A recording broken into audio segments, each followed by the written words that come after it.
তো hi friends বন্ধুরা, শুভ সন্ধ্যা। তো আজকে আমি মাকে বলেছিলাম, মা আমার একটু বিরিয়ানি খেতে ইচ্ছে করছে।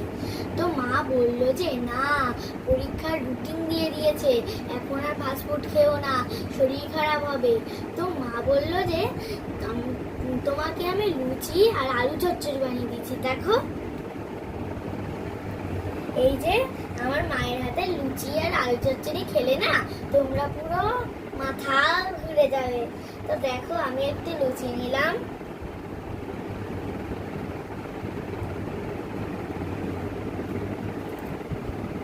তরকারি নিলাম,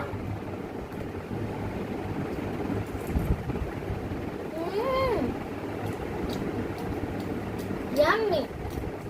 তো তোমাদের কার কার এমন লুচি আলু চচ্চড়ি খেতে ভালো লাগে ঝটপট কমেন্ট করে জানিও। টাটা।